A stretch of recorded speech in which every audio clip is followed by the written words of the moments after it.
Hello, ladies. I am so thrilled that we are going to introduce our Brave Conversations to the podcast.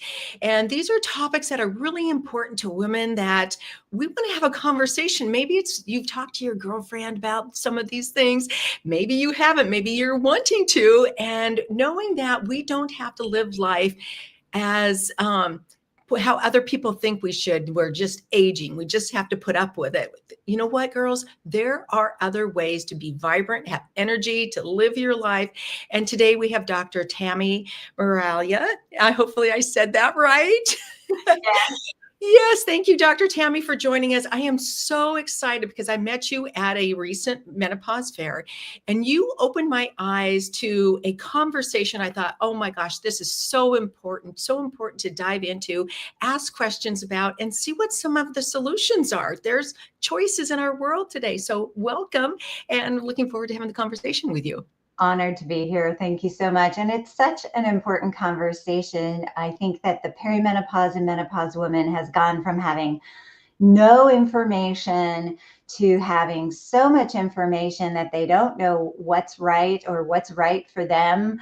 And, they're just overwhelmed and then still being dismissed by their doctors. Yes, absolutely. So, ladies, yes, we're going to be talking about hormones and different choices that you have and debunk some of the fallacies, the myths out there, and where we can get accurate information. But first, let me just tell you a little bit about Dr. Tami. She is the author in the national best-selling book of The Hormone Secret, which I have right here, and I have been taking notes and underlining. So I'm excited to share that with the ladies. She is the CEO of BioThrive Life Medical Clinic in Seattle, Washington, which offers appointments nationwide via telehealth, specializing in hormones and weight loss, and the host of Upgraded Biology podcast. She is the frequent keynote speaker at conferences nationally and internationally, and has appeared on Good Morning America, Fox National News, NBC, ABC, and has hosted multiple radio shows. Oh my goodness, it is an honor to have you here and take time out of your busy schedule to be with us today. So I really appreciate it. Well, it's actually my passion. I think that the root of the word doctor is Latin and it means teacher. And sharing information is my greatest joy. Oh my gosh, that is so lovely to hear that because we need that education. But let's first start a little bit with your story because this has not been an easy road to get to where you're at. There's been a lot of hurdles in this whole talk of bringing conversation to the table. Tell us a little bit about how you got to where you are today. So I actually danced professionally in a ballet company first. Wow, okay. Yes, for a long time. And then I went to medical school late in life and I wrestled with, do I do naturopathic school? Do I do traditional? And I chose traditional medical school and I'm really glad I did. But I had to end up going back and get certified in naturopathic medicine anyways. But I'm grateful for the foundation of having that knowledge of not necessarily knowing everything because A, we don't, and B, it changes over time. But it taught me to be super cynical. And how do you evaluate things? If something is powerful enough to do good, it could potentially do harm as well. So we need to be respectful of our supplements and our recommendations and our herbs and our Chinese medicines, and just really make sure we're being cautious. So I finished my residency and, over and over and over again, I would hear mostly women say, I don't feel myself. They didn't say they were sick. They would say, I just don't feel myself. I have 15, 20, 25 pounds that I can't lose. It came out of nowhere. I'm eating the same. I'm exercising. I don't know what's wrong. My tricks from my 20s aren't working anymore. I'm tired. I'm irritable. I'm not sleeping through the night. My skin is dry and itchy. All of these, energy for sure, tired. And I would run the usual tests, see if they were anemic, see if their thyroid was good. And then they would come back and I would tell them they were fine. And I thought, gosh, you know what? Fine is a 4-letter word. And nobody wakes up in the morning and says, oh gosh, today I want to be fine. No, exactly. Right. So I realized that this wonderful traditional medicine education that I received was based on diseases and diagnoses. And that there was this assumption that if you did not have a disease or a diagnosis that matched an ICD-10 code for billing purposes, you were fine.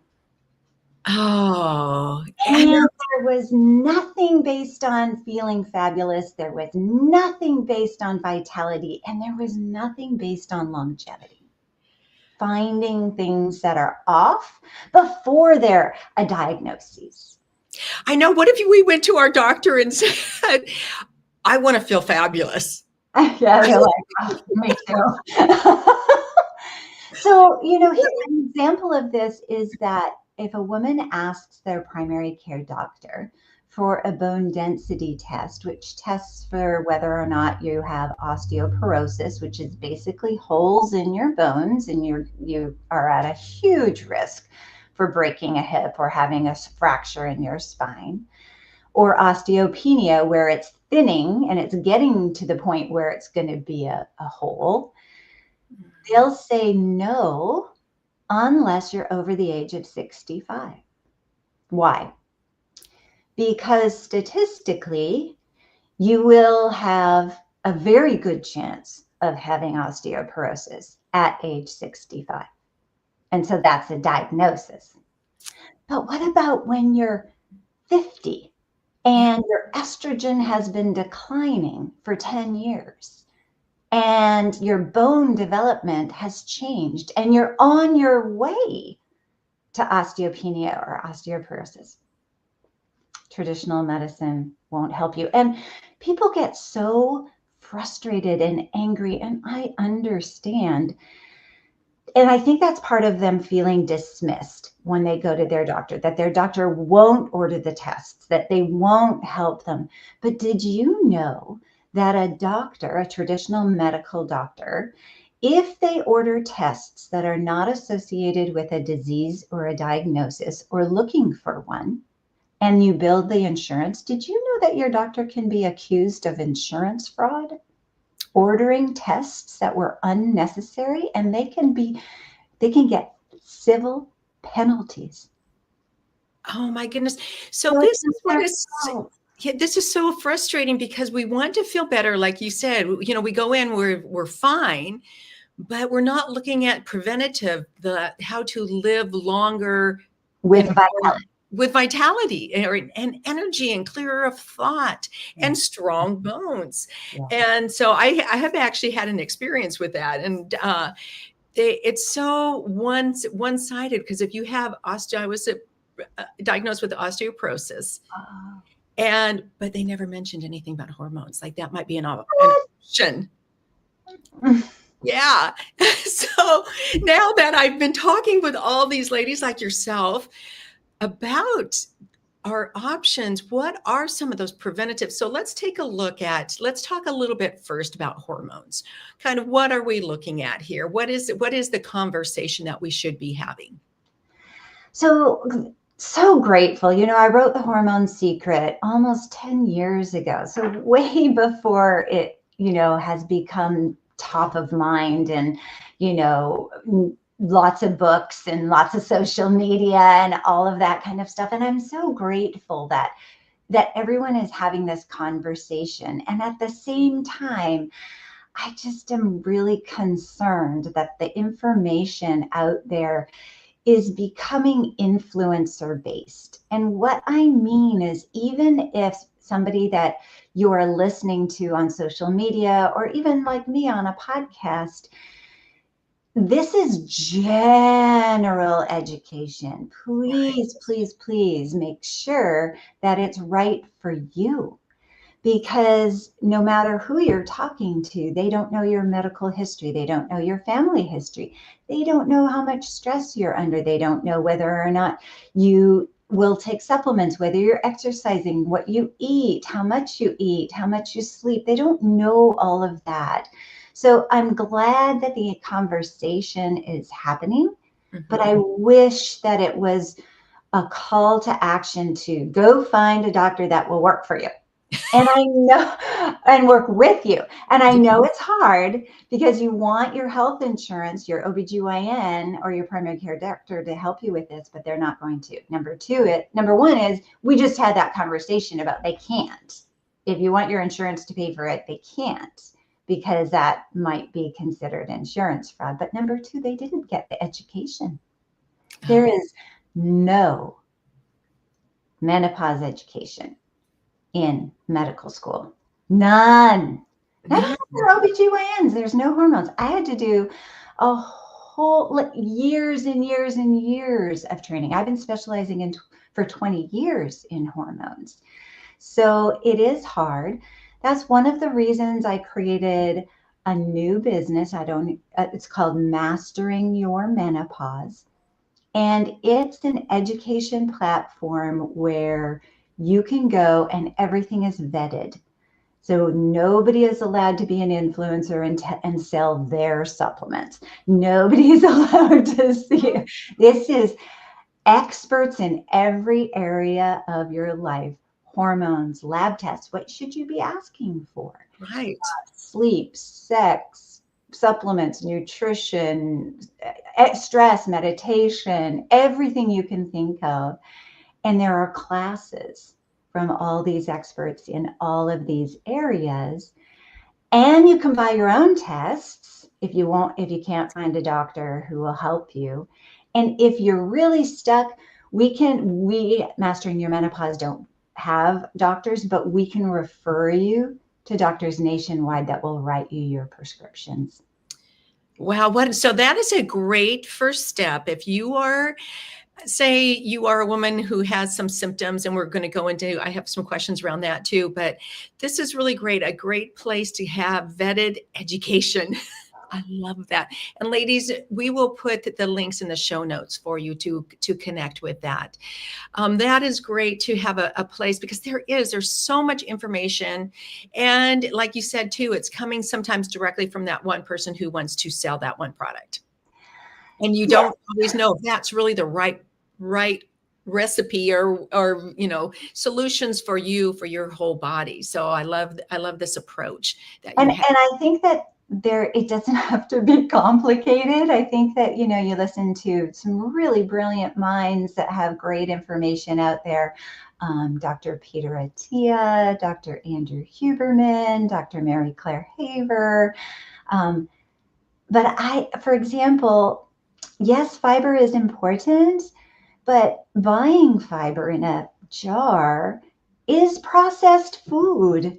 And I think that that's a big part of our problem of, even if you take hormones, if you have a body full of inflammation, your body isn't going to utilize and get rid of it in the best way possible. So how about some ground flaxseed or chia seed? Or did you know you can freeze a whole kiwi, because a kiwi is one of the most fiber-rich foods on the planet, but you have to eat the skin. And who wants to eat that fuzzy skin? Ew, gross. But if you freeze it and then you grate it, you can't feel or taste the skin at all. So there's so many easy, natural, don't have to buy a product or a potion or a prescription way to improve your health. Did you know that going for a 10-minute walk after you eat can significantly improve your insulin resistance and decrease your risk for prediabetes and diabetes? You do not have to put on a weighted vest and go walking uphill for an hour. Now, if you want to do that, yay. But you also should know that a 10-minute walk after eating is a Wow. superpower. And these are some of these, things are that they used to be passed down in generations. Yeah, it was even part of like family traditions, like, oh, after we have our sit down meal together, we go for a walk with the dog. But the sit down meal isn't happening. Yeah. Oh my gosh. So much. I love these little golden nuggets, if you will, of just things that we can put in simply into our life for to live more with more vibrancy, if you will. So let's talk a little bit. So the hormones. So so like myself, and maybe there's women who are much more educated in all of this, but I'm kind of starting from square one, and I'm 64. So I've already kind of gone through the change. I think people sometimes too think menopause is a little piece of time, but actually from my understanding now is that The rest of your life. it's the rest of our life, girls. So there are some choices of what we can do. And I think that was the biggest revelation to me as I have started down this path and this conversation is that I still have choices and I don't have to just be fine. So tell us a little bit maybe about like how our there's the hormones, maybe some symptoms you might be feeling from those particular hormones. Well, one of the things that I want people to understand the very, very most with regard to hormone replacement therapy is that the type of hormone and the route of administration is all the difference in the world. It will completely change whether it can be a risk or a benefit in your life. For example, Wow. estrogen. There's bioidentical, which I hate that word because it should be body similar, in my opinion. Um, Bioidentical hormones are still made in a lab. So, Okay. right? But bioidentical is the term that is most commonly used to represent a medication that looks just like the hormone you already have in your body. So when your body sees it, it goes, oh, hey, I know who you are. Come on in. I have a receptor right here for you. Oh, you fit perfectly. Thank you. And Uh, it's smooth and there's no inflammation, etc. So let's take bioidentical estrogen, estradiol. You can get bioidentical estrogen replacement therapy topically. So there's gels, creams, and patches. You can get it is a pellet, so it's put underneath the skin, and that is mhm. going to release over time. Or you can eat it and get a pill. So I have patients who are told by their traditional medical doctor that they can't take estrogen because it will increase the risk of a clot and a stroke and a heart attack. Mm. Not true with topical. And it's been studied over and over and over and over and over. And there's published research to show this for a very, very long time. Mm. So this fear of traditional medical doctors just saying, no, you can't take this because it's going to cause a clot, or your mom had a clot and so you can't. They're just not, they don't have the education. They don't have the information that topical estradiol has no risk of increased clotting, none. But oral does. That's one of the reasons why women are told in their late 40s to stop the birth control pill. That's why. Because you're taking estrogen by mouth. Then it goes through the gastrointestinal tract, it goes to your liver, and your liver goes, what the heck are you? I don't know who you are. And it just like sticks a bunch of clotting factors on and off it goes. When it's transdermal through the skin, it goes right into the bloodstream. Doesn't go to the liver. Wow.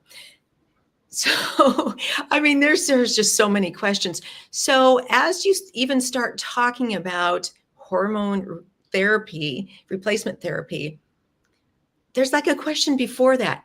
Is it even something that I should even look into?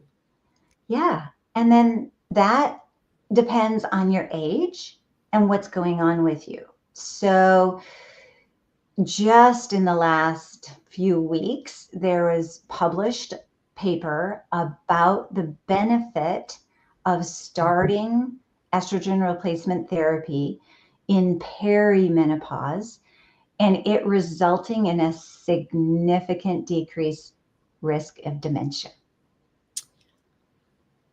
Wow, that's a big one. It's huge. That's And huge. so Yeah. perimenopause can start in your late 30s.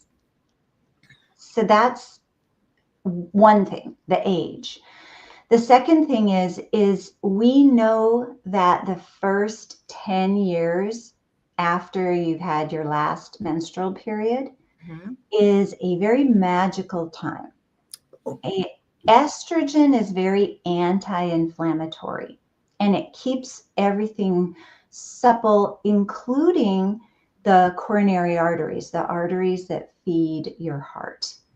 And if you start hormone replacement therapy, specifically estrogen, during those 10 years, you actually decrease your risk of a heart attack and stroke.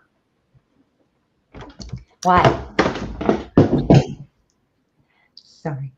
oh, that's okay. The reason We is, have a kitty friend here with us, so all cat yes, lovers, she's very nosy. So what's your cat's name? Well, I call her Mrs. because, as you can tell, she thinks she's got the whole place is hers. But her name is Lila, and we have a dog named Stitch, so the Lilo and Stitch. Oh, there you go. Well, But it's good. back to the estrogen is keeps the coronary arteries supple and it's an anti-inflammatory protection. Now, after 10 years, the door's closed. But having missed the opportunity to have the protection and decreasing your risk for a heart attack or stroke within the first 10 years does not equal an increased risk if you start after 10 years. And so then there, yeah, but so, and then there's other benefits that go with that as well. Exactly. Yeah, So okay. then we go to, okay, I'm 10 years post. There are women who are still having sleep disturbances, crankiness, Brain and fog. hot flashes, brain fog, and their quality of life improves when they start hormone replacement therapy. Okay. So there's a reason now. I don't care if you have hot flashes and night sweats and brain fog when you're in your 40s and early 50s. I know starting hormone replacement therapy is likely going to benefit you long term. So I kind of hope you have hot flashes so that you actually go get help. So, and so I am a woman. Didn't really have a lot of those symptoms. I did for just a short bit of time and then they kind of faded. But I think what is really curious to me is how adjusting your hormones, first of all, finding out probably what your hormones are at, I would imagine is probably a good first step. That's a big debate. Oh, okay. Yeah. So I will ask you that in a sec, but I guess my question too is my friends kind of brought it up. Oh, well, why don't you be on hormone replacement? I'm like, well, why would I be if I don't have those symptoms? But what this has brought to my attention is that I'm living fine. And I'm like, oh, this is just part of aging. What if I didn't have to do that? Right. I think that's what I'm excited about. So Well, what? and for you have osteoporosis. So now we're going Yes. down the list of reasons of like, why would we Yes. start hormone replacement therapy? So progesterone in your body, in your bones, there are two kinds of cells. I mean, there's lots, but two main kinds of cells. One is called an osteoblast, and it builds cells, and the other is called an osteoclast, and it breaks down your bone cells. And we want your bone cells to break down and get remodeled, but we want to make sure that the building is equal or more than the breakdown. Yeah. Okay. So, and progesterone will stimulate osteoblasts. And estrogen decreases the activity of osteoclasts. So there are 2 blood tests available at LabCorp.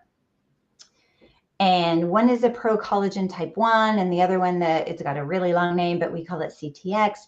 And these are blood test markers for how much your body is building bone and how much your body is breaking it down.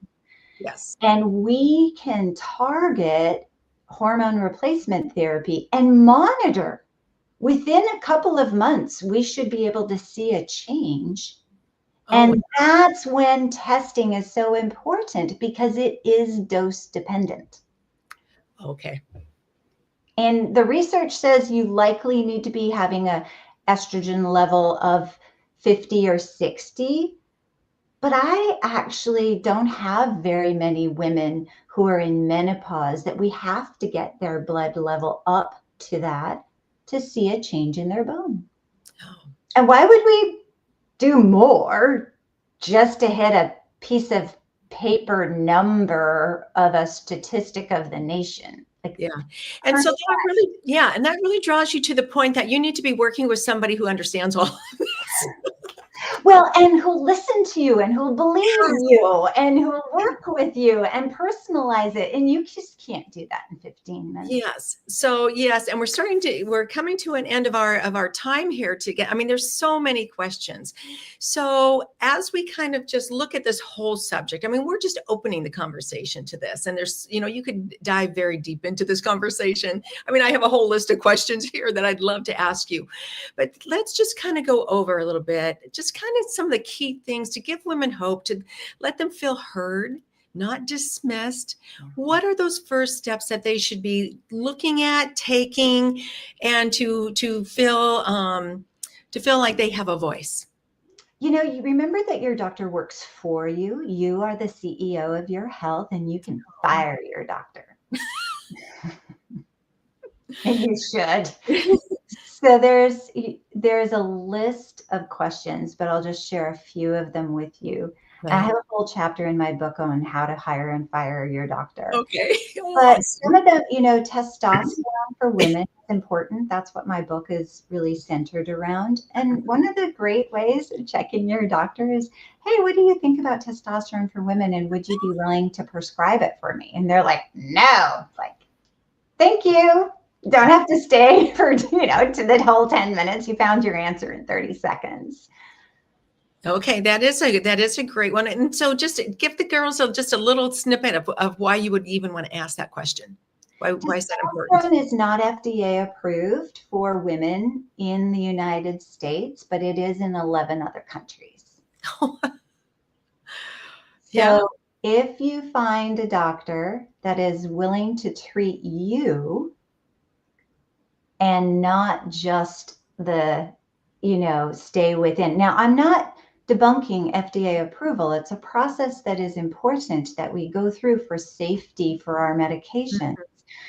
But when 11 other countries have this approved and men have it approved, and we use it for women in transgender procedures at very high doses, I think it's ridiculous that we don't have a 1 milligram testosterone approved for women. Yeah, because that is part of our system as well. We make more testosterone than estrogen when we're younger. Oh, really? Oh, my goodness. And then to just say that it doesn't matter at all later in life is just like saying that the violins don't matter in the symphony. Oh, wow. Wow. This is just, girls, okay, put your questions in the comments, because we can come back and maybe have another conversation around all of this. So what would you like to leave the ladies with? What is something you'd like to give them a little inspiration, little something to hang on to? Don't give up. don't just accept what your primary care doctor or your gynecologist. I know how frustrating it is. I know how exhausted you already are. I know you should be heard and you should be getting the help. But places like Mastering Your Menopause is there to help you. There are tons of functional medicine doctors. Look for somebody with credentials. And then the other thing is, remember, you may have to invest into your health, because your traditional health care is not health care. It's sick care. And thank goodness we have it, but it's not there for your vitality. You have to invest your time, energy, and some money usually to get what you want in this country. Yes. And you have to decide for yourself if you want to feel fine or if you want to live a life of vitality, because we are living longer. How do you want to live that life? Yeah, in a nursing home or going for walks Yeah. and golf and pickleball. Yeah, I agree. I have this vision of myself as I'm 90. You know, those trike bikes? I can see myself on one. That's awesome. And I'll be out there on the trail. So I want to live a life of vitality. Dr. Tami, thank you for joining us. Thank you for bringing up these topics. And ladies, I just encourage you, if you have any questions, to reach out to Dr. Tami. She is a great resource. She's got some great things going there and can help direct you and take care of you. So thanks for joining us. Thanks for having me.